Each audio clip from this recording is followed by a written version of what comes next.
দুপুরের লাঞ্চ বলুন বা রাতের ডিনার বলুন, এরকম একটা রেসিপি পেলে আর কোনো কিছুর দরকার হবে না। তো চলুন রেসিপিটা চটপট শুরু করছি। এখানে কিছু উপকরণ আমি কেটে রেখেছি।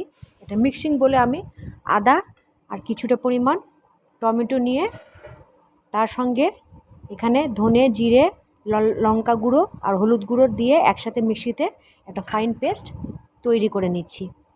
বন্ধুরা, আজকের রেসিপিটা খুব টেস্টি হতে চলেছে। তো আমার সাথে পুরো ভিডিওটা দেখার পর যদি আপনাদের ভালো লেগে থাকে তাহলে আমার রেসিপি ভিডিওকে লাইক শেয়ার করবেন, আমার চ্যানেলকে সাবস্ক্রাইব করবেন। এই মশলাটার মধ্যে আমি একটুখানি জল নিয়ে নিলাম। এরপর মশলাটাকে ফাইন একটা পেস্ট আমি বানিয়ে নিয়েছি। এরপর একটা বাটিতে এখানে একটা মিক্সচার ইউজ করছি, সেটা হচ্ছে চাল আর মুসুরির ডাল এখানে ভিজিয়ে রেখেছিলাম, সেটাকে বেটে নিয়েছি দুটো কাঁচা লঙ্কা দিয়ে। তার মধ্যে একটু কুচনো পেঁয়াজ আর এখানে হলুদ গুঁড়ো, নুন আর ভাজা কিছু মশলা দিয়ে আর একটুখানি চিনি দিয়ে, চিনিটা পড়েও গেল একটুখানি, চিনি দিয়ে এটাকে ভালো করে মেশাতে হবে।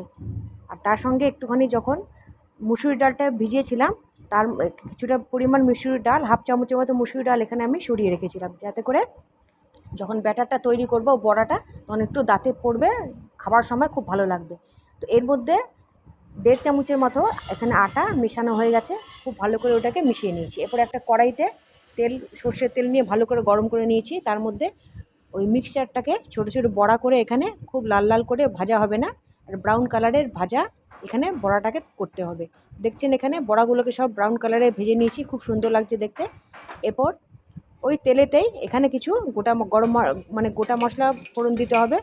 এখানে আছে জিরে, শুকনো লঙ্কা, তেজপাতা, 1 ইঞ্চ দারচিনি আর 3 থেকে 4টে লবঙ্গ, ওটাকে ফোড়ন দিয়ে ওর মধ্যে এখানে কিছু কাটা সবজি আছে দেখতে পাচ্ছেন, পটল আর আলু এখানে কেটে রেখেছি, সেগুলোকে ভালো করে ধুয়ে এখানে ছোটো ছোটো করে কেটে নিয়ে গেছি।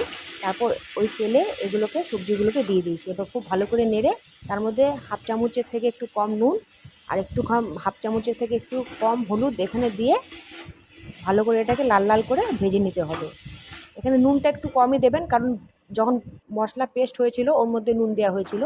এরপর যখন ভাজা ভাজা হয়ে গেছে, দেখতে পাচ্ছেন কি সুন্দর কালারটা হয়েছে। এরই মধ্যে এখন যে মশলাটা পেস্ট তৈরি করেছিলাম, টমেটো পেস্ট, সেই টমেটো পেস্টটা এখানে পুরো দিয়ে দিলাম। এখানে সবজিগুলো ভেজে তোলার দরকার নেই, ওরই মধ্যে এই পেস্ট মশলাটা দিয়ে নাড়াচাড়া করে খুব ভালো করে কষাতে হবে। ভালো করে নাড়াচাড়া করার পর এখানে ঢাকা দিয়ে দিলাম 1 মিনিটের জন্য। 1 মিনিট পর ঢাকা খুলে দেখছি, দেখুন কি সুন্দর এটা পুরো শুকিয়ে গেছে আর খুব সুন্দর এটা কষানো হয়ে গেছে, ভাজা ভাজা হয়ে গেছে। এরই মধ্যে এখন মিক্সিং জারে যে জলটা আছে মশলাটা পিষেছিলাম, সেই মশলাটার মধ্যে একটুখানি জল দিয়ে মিক্সিং জারটা ভালো করে ধুয়ে নিয়েছি। ওই জলটা এখানে পুরোটা এখানে দিয়ে দিলাম, প্রায় এখানে হাফ কাপের মতো জল আছে। তাতে এটা দিয়ে এর মধ্যে হাফ চামচ কাশ্মীরি রেড মির্চ দিয়ে খুব ভালো করে এটাকে নাড়াচাড়া করে আবার এখানে একটুখানি প্রায় হাফ টেবিল স্পুন নুন দিতে হবে। তারপরে আবার ভালো করে নাড়াচাড়া করে এই সবজিটাকে কষানো পর্যন্ত 2 মিনিটের জন্য ঢাকা দিয়ে দিতে হবে। মাঝখানে আপনারা দরকার হলে ঢাকনা খুলে দেখতে পারেন। 2 মিনিট হয়ে গেছে, দেখুন বন্ধুরা কি সুন্দর কষানো হয়ে গেছে। এখানে সাইডে একটু তেলও ছেড়েছে, কালারটাও খুব সুন্দর এসছে। এর মধ্যে